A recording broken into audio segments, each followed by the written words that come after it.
Dear students, अस्सलाम वालेकुम। Welcome to your automotive class.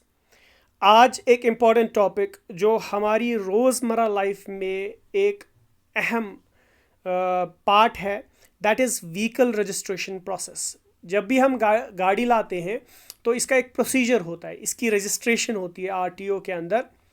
जो भी हमारा रीजनल ट्रांसपोर्ट ऑर्गेनाइजेशन होगी या ऑफिस होगा, उसके अंदर हमारी गाड़ी को पहले रजिस्टर करवाना पड़ता है। जो ही वो रजिस्ट्रेशन होती है, फिर हमारी गाड़ी रोड पे चलने के लिए परमिसेबल होती है।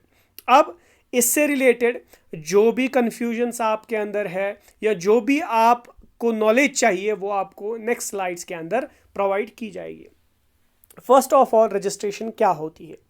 After a vehicle is purchased, जो ही आप व्हीकल को खरीदते हो, it is registered with a state motor office. Means STO लिखो या RTO लिखो, ठीक है, रोड ट्रांसपोर्ट ऑफिस लिखो, या आप स्टेट ट्रांसपोर्ट ऑफिस लिखो, this is one and the same thing. All the districts have a road transport office. हर एक डिस्ट्रिक्ट के अंदर क्या होता है, अपना अपना रोड ऑफिस होता है, ट्रांसपोर्ट ऑफिस होता है। RTO gives a registration number to all road vehicles. Every vehicle is fixed with a registration plate, commonly known as number plate, which is placed in the front and the back of the vehicle. Means जो ही हम गाड़ी को लाते हैं तो हमने purchase की from the showroom, तो showroom से जो ही हम गाड़ी लाते हैं, इसमें दो नंबर्स होते हैं। पहले हम चेजेस नंबर बोलते हैं। चेजेस नंबर वो वाला नंबर जो कि 1 हफ्ते, 2 महीने या 1 महीने तक, मैक्सिमम 15 दिन तक वो होता है। फिर हम जुगाड़ की सूरत में उसको 1 महीने तक चला लेते हैं। लेकिन the restriction is it is only meant for 15 days, not more than that.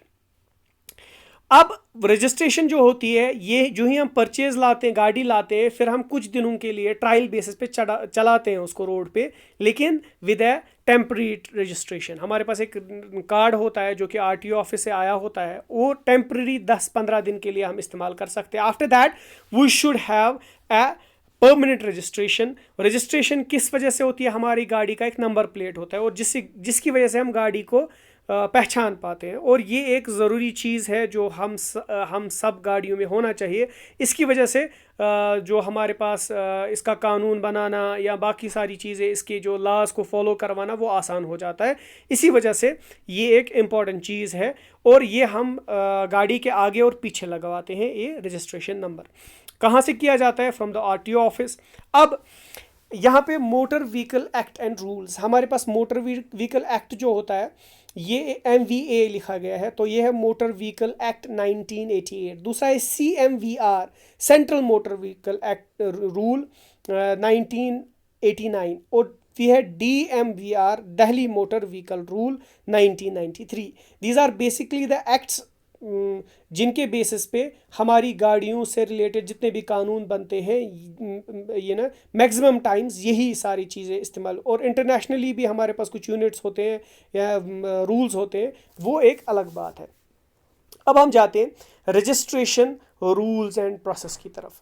Necessary for registration, no person shall drive any motor vehicle and no owner of motor vehicle shall cause or permit the vehicle to be driven in the public place or any other place unless the vehicle is registered in accordance with the chapter 4 of IMV Act, Indian Motor Vehicle Act 1988। Means हमारे पास क्या है?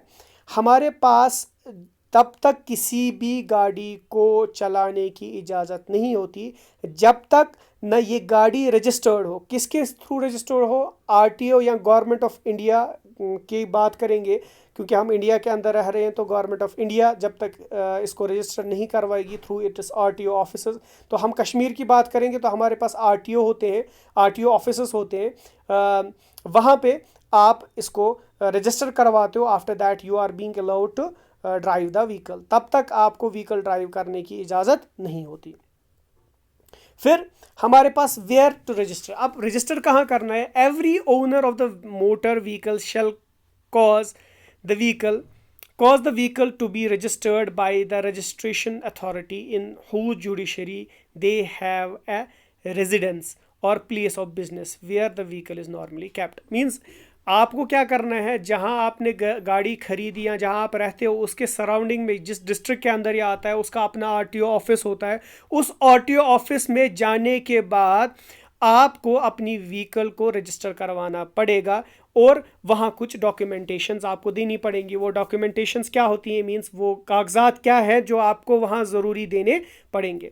तो पहले हम देखेंगे हमारे पास registration जो होती है वो होती है टेम्प्रेरी रजिस्ट्रेशन, और दूसरी जो रजिस्ट्रेशन होती है वो होती है permanent registration. An application for temporary registration shall be made in Form 20 of the Central Motor Vehicle Act. Means Form 20 के Central Motor Vehicle Act के दौरान जो 1989 में prescribed for registration किया गया है, under the act mark temporary to the registration authority or to the dealer dealing in the sale. Means ये उसको दिया जाता है जो गाड़ी बेच रहा होता है, उसको कुछ दिन के लिए इसको अलो किया जाता है ताकि वो ये गाड़ी को रोड पे चला सके, but on the base of temporary registration by the transport commissioner.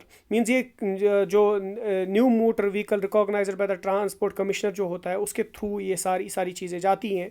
It shall not be necessary to fill in the items 23 to 32 of the Form 20 in case of commercial vehicle and trucks.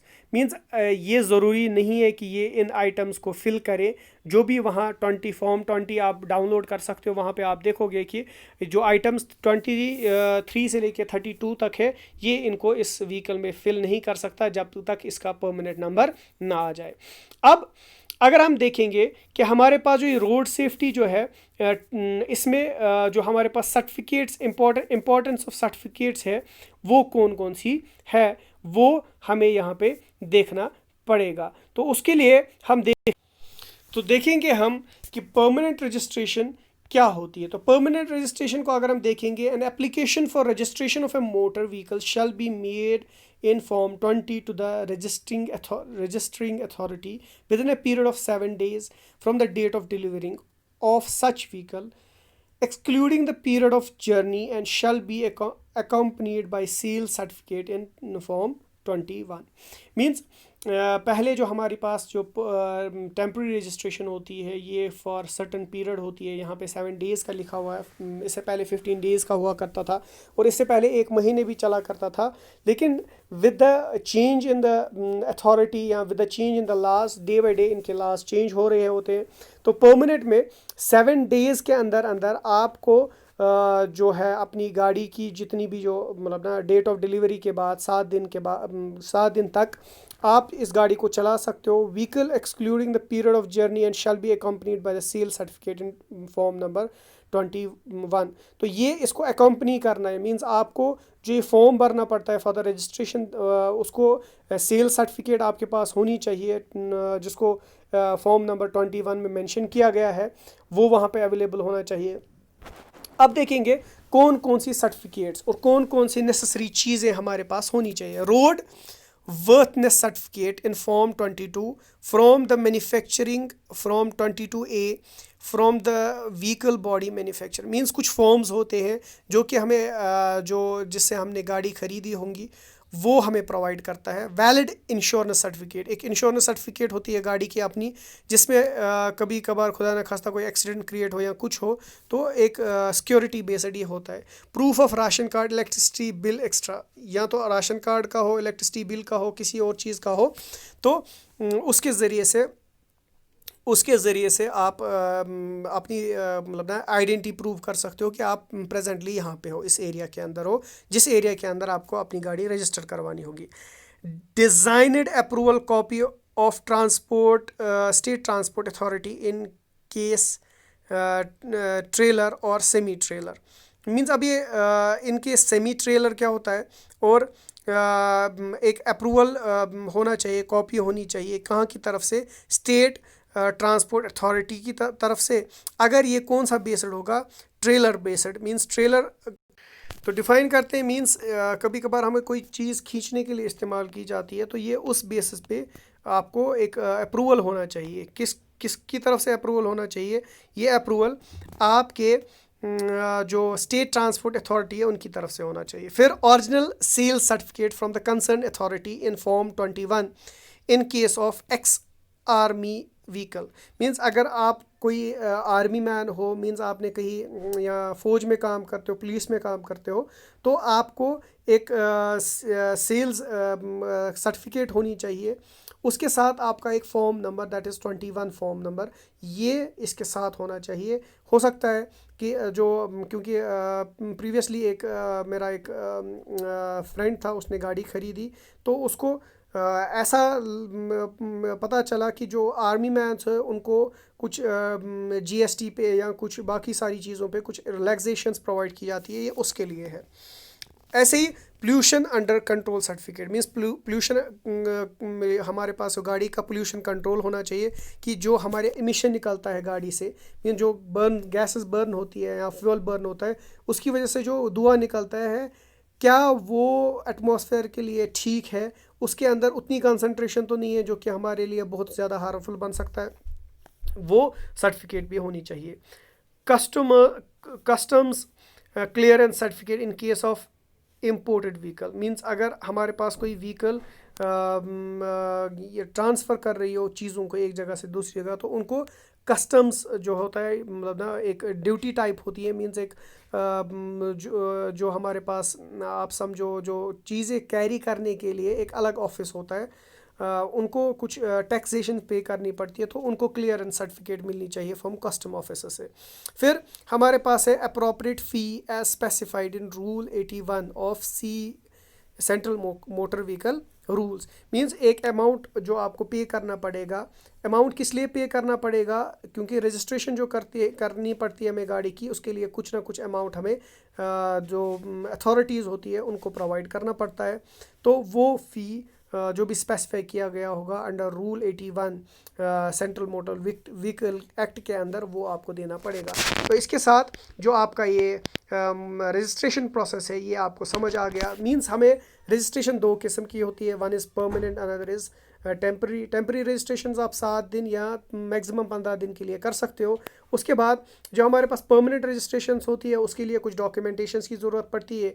हमारे पास valid insurance होना चाहिए, हमारे पास जो certificates of the vehicle, जो vehicle की manufacturing certificate होती है कि ये व्हीकल जो है it is being tested by the company, बाकी सारी चीज़ें कि इसमें कोई ऐसी प्रॉब्लम नहीं है, वर्किंग में कोई प्रॉब्लम नहीं है, स्पीड में कोई ऐसी प्रॉब्लम नहीं है जिसकी वजह से ब्रेकिंग में, या मींस एक टाइप ऑफ सर्टिफिकेट प्रोवाइड करती है आपको कंपनी, नहीं ये कंपनी, ये जो व्हीकल आप ले रहे हो ये बहुत अच्छी व्हीकल है, बाकी सारी चीज़ें। प्रूफ ऑफ एड्रेस, मींस आपका राशन कार्ड या कुछ भी होना चाहिए। Designed approval from state transport authority, अगर आप कोई ऐसी गाड़ी जो खींचने के लिए इस्तेमाल की जाती है जनरली, तो ये चीज़ें हमारे पास। After that original sale certificate from concern authority, sale certificate का भी होना ज़रूरी है। फिर pollution control certificate, clearance certificate from customs, ठीक है, और कुछ पैसा आपको देना पड़ता है ताकि आपकी रजिस्ट्रेशन कंप्लीट हो सके। तो उसके लिए जो फॉर्म्स या बाकी सारी चीज़ें होती हैं वो आपको कंसर्न अथॉरिटी या ऑनलाइन भी आपकी ई वाहन पोर्टल पे मिल सकती है, तो वहाँ से भी आप डाउनलोड कर सकते हो। चलिए, अल्लाह हाफिज़, अपना ख्याल रखिए और दुआओं में याद कीजिएगा।